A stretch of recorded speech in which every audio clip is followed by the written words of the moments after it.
Flavors and Knowledge is a bilingual podcast focusing on gastronomic education in relation to a healthy lifestyle through food first. Our philosophy carries a moral obligation of sharing sensible knowledge to generate social awareness. Podcasts are in English with an accent and Italian.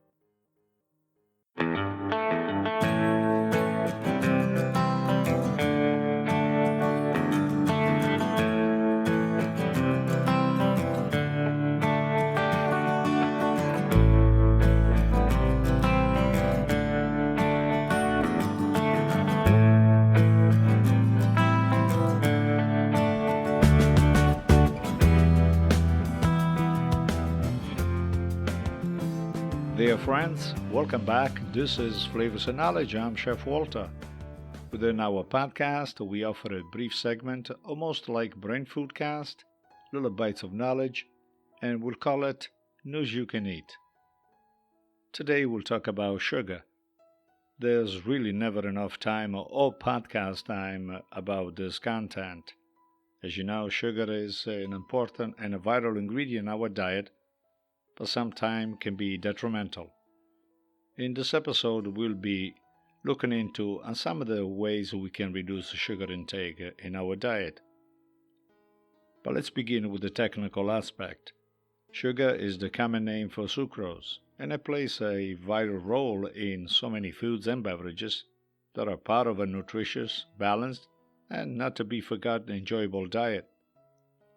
In the United States, sugar comes from sugar beets and sugar cane, and it's grown in many farms, and there is an important reason of why. Many fruits, nuts, and vegetables contain sucrose, with some containing as much as 10% sucrose. However, nothing tops sugar beets and sugar cane, which contain about 16 and 14% respectively, making them the most efficient way for farmers to grow and harvest sucrose. Sugar beets are a root crop, and they flourish in cooler climate where the soil is rich and the growing season is about 5 months long.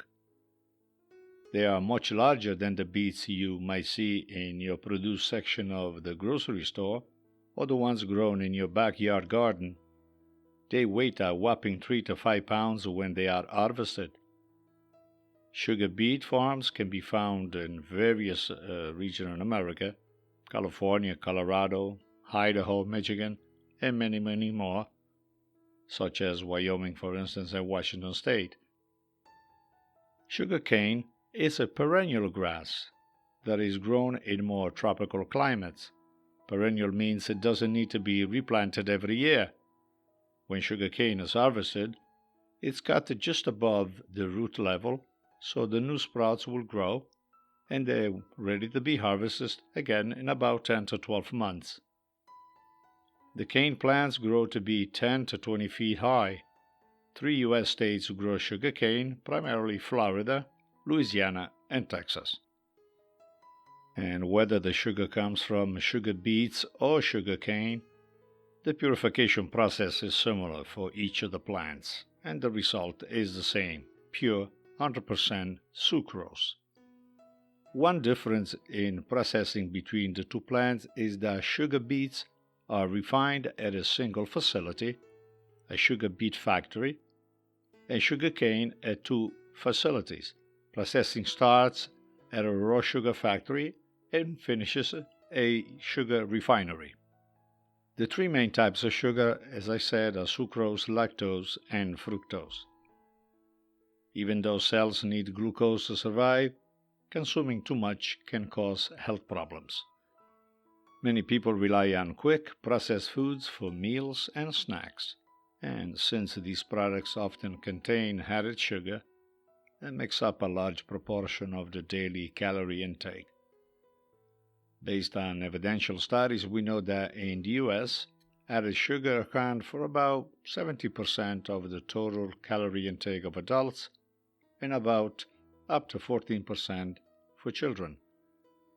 Dietary guidelines suggest limiting calories from added sugar to less than 10% per day, but I don't think we are truly respecting those parameters.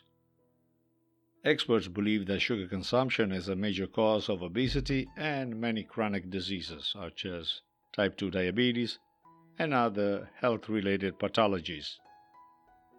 And so let's look into on how to reduce your sugar intake, simply because of the negative effect sugar has on the overall health. Consuming small amounts now and then is perfectly healthy. You should try to cut back on sugar whenever possible.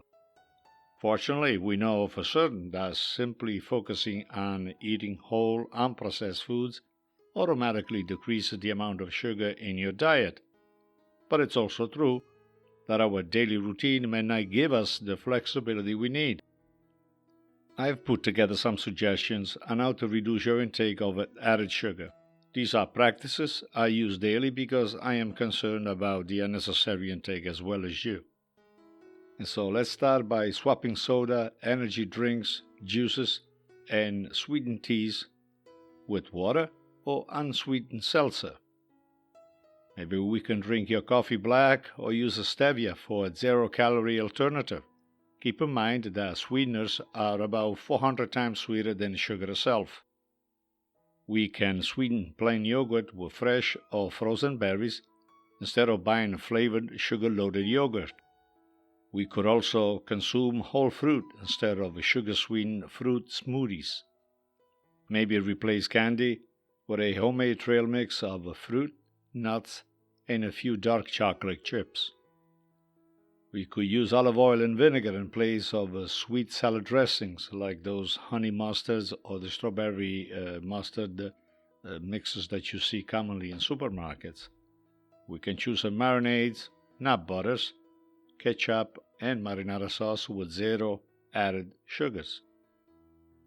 We could be looking for cereals, granolas, and granola bars with under 4 grams of sugar per serving. We could swap the morning cereal for a bowl of rolled oats topped with nut butter and fresh berries, or perhaps an omelette made with fresh greens. Those are great options. Instead of jelly, slice fresh bananas onto your peanut butter sandwich. Use natural nut butter in place of sweet spreads like the everyone loves Nutella type. Avoid alcoholic beverages that are sweetened with soda, juice, honey, sugar, or agave. You perhaps could shop the perimeter of your grocery store, focusing on fresh and whole ingredients.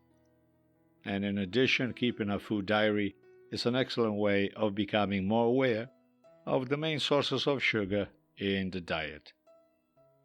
Finally, the best way to limit your added sugar intake is to prepare your own healthy meals at home and avoid buying foods and drinks that are high in added sugar.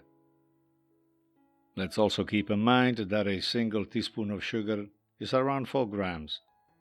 The recommendation for daily added sugar intake is 6 teaspoons for women and 9 teaspoons for men, which is equal to 24 grams and 36 grams of added sugar respectively.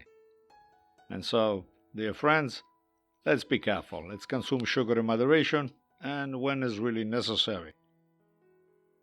And that does it for this episode on sugar. I hope it was informative.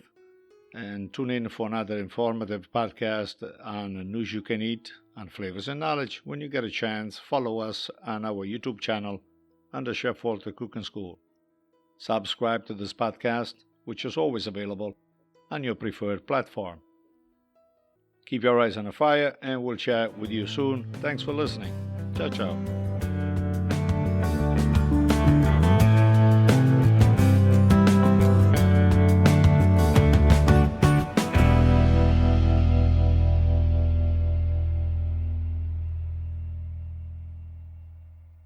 Flavors and Knowledge is brought to you by Chef Walter's Cooking School in Cranston, Rhode Island. For classes, workshops, events, and programs, please visit our website at chefwalterscookingschool.com. For all other services offered by Chef Walter's Food Group, check out our main website, chefwalter.com.